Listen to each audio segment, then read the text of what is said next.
L'histoire de Julien, le pouvoir de la gentillesse.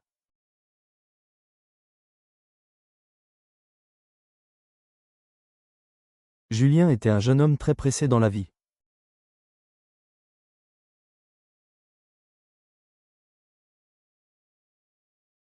Il travaillait dans une grande entreprise à Lyon et passait ses journées devant son ordinateur.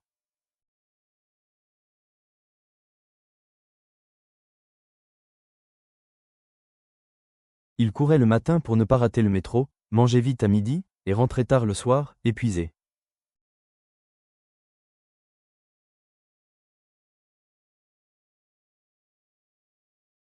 Il pensait qu'il fallait toujours aller plus vite pour réussir.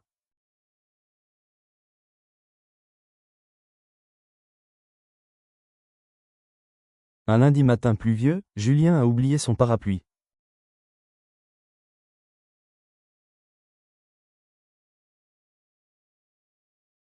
Il est sorti du métro en courant, et une vieille dame lui a demandé de l'aide pour traverser la rue.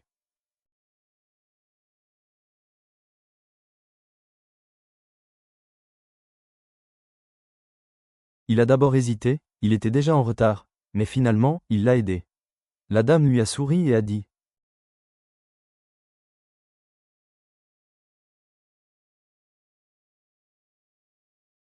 « Merci, jeune homme, vous avez pris 1 minute pour moi, mais vous m'avez offert toute une journée de bonheur. »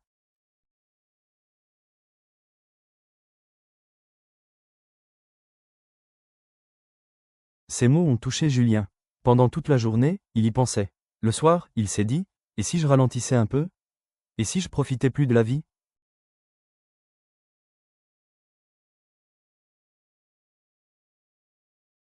À partir de ce jour, il a changé ses habitudes.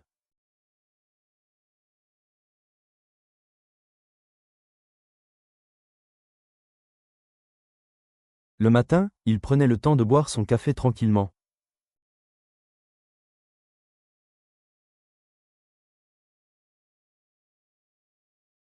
Dans le métro, il levait les yeux de son téléphone et regardait les gens.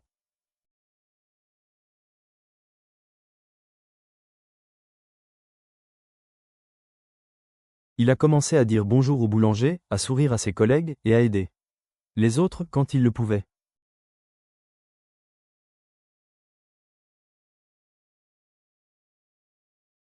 Petit à petit, sa vie est devenue plus douce. Il se sentait plus calme, plus heureux.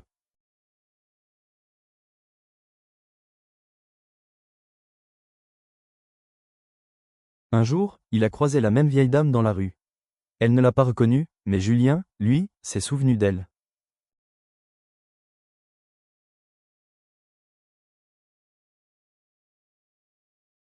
Il a souri et s'est dit : « Parfois, un simple geste de gentillesse peut changer toute une vie. »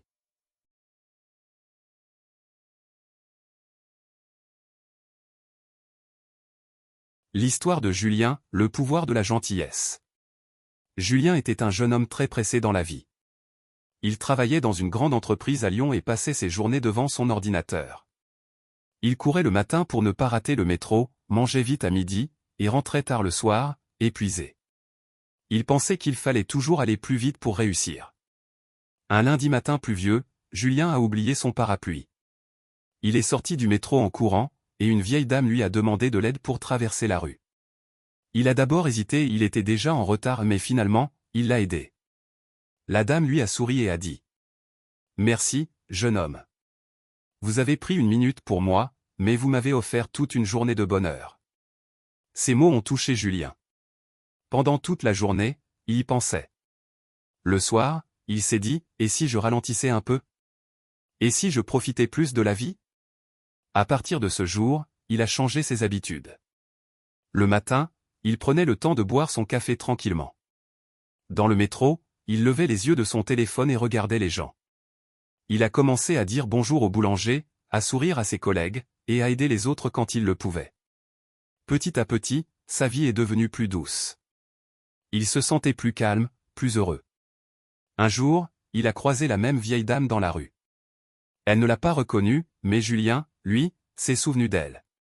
Il a souri et s'est dit : « Parfois, un simple geste de gentillesse peut changer toute une vie. »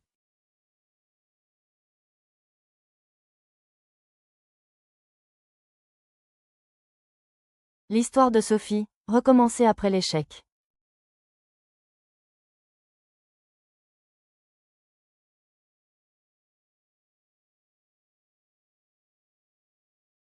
Sophie avait toujours rêvé d'ouvrir sa propre boulangerie.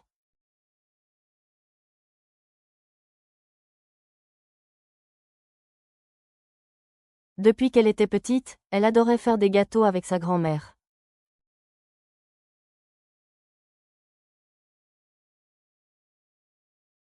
L'odeur du pain chaud, la douceur de la pâte, et le sourire des gens quand ils goûtaient ses desserts, tout cela lui donnait de la joie.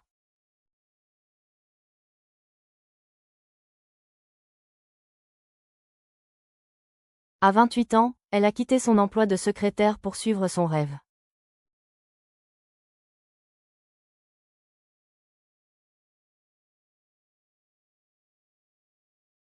Elle a économisé pendant des années et a ouvert une petite boulangerie dans un quartier tranquille de Marseille.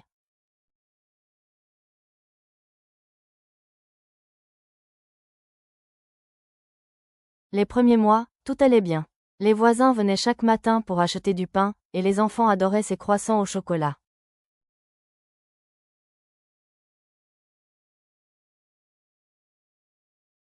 Mais un hiver, une grande boulangerie moderne a ouvert juste au coin de la rue.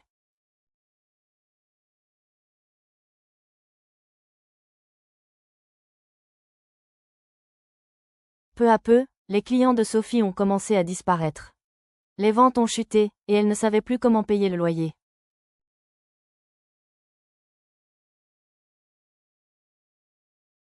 Un soir, les larmes aux yeux, elle a décidé de fermer la boutique. Elle pensait que tout était fini.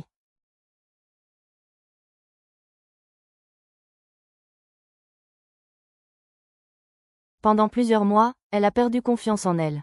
Elle se disait qu'elle n'était pas faite pour réussir.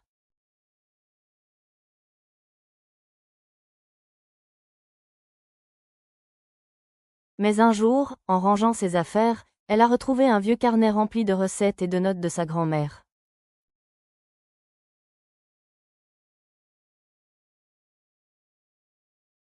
En le feuilletant, elle a souri. Elle s'est rappelé pourquoi elle aimait tant cuisiner, pas pour l'argent, mais pour partager un peu de bonheur avec les autres.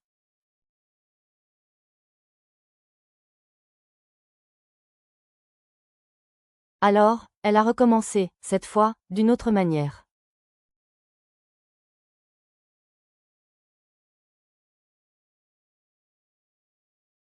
Elle a commencé à vendre ses gâteaux faits maison sur Internet, à partager ses recettes sur les réseaux sociaux, et à livrer dans son quartier.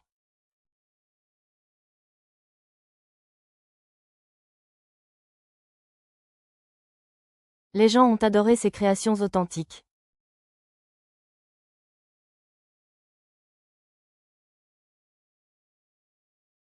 Rapidement, les commandes ont augmenté, et un an plus tard, Sophie a rouvert sa boulangerie.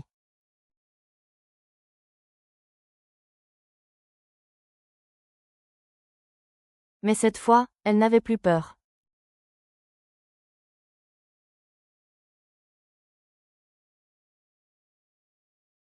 Elle avait appris que l'échec n'est pas la fin, c'est une leçon.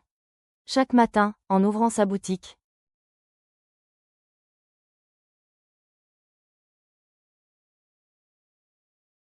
elle disait avec un sourire, ce n'est jamais trop tard pour recommencer.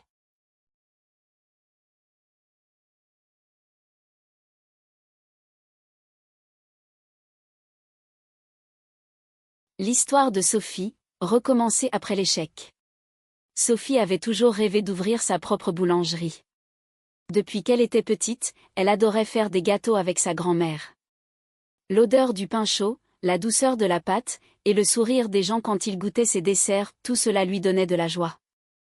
À 28 ans, elle a quitté son emploi de secrétaire pour suivre son rêve. Elle a économisé pendant des années et a ouvert une petite boulangerie dans un quartier tranquille de Marseille. Les premiers mois, tout allait bien.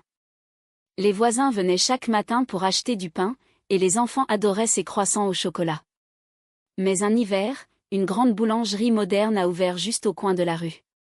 Peu à peu, les clients de Sophie ont commencé à disparaître.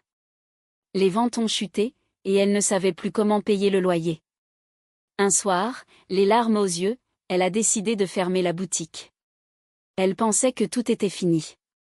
Pendant plusieurs mois, elle a perdu confiance en elle. Elle se disait qu'elle n'était pas faite pour réussir. Mais un jour, en rangeant ses affaires, elle a retrouvé un vieux carnet rempli de recettes et de notes de sa grand-mère. En le feuilletant, elle a souri. Elle s'est rappelé pourquoi elle aimait tant cuisiner, pas pour l'argent, mais pour partager un peu de bonheur avec les autres. Alors, elle a recommencé, cette fois, d'une autre manière. Elle a commencé à vendre ses gâteaux faits maison sur Internet, à partager ses recettes sur les réseaux sociaux, et à livrer dans son quartier. Les gens ont adoré ses créations authentiques. Rapidement, les commandes ont augmenté, et un an plus tard, Sophie a rouvert sa boulangerie. Mais cette fois, elle n'avait plus peur. Elle avait appris que l'échec n'est pas la fin, c'est une leçon. Chaque matin, en ouvrant sa boutique, elle disait avec un sourire: Ce n'est jamais trop tard pour recommencer.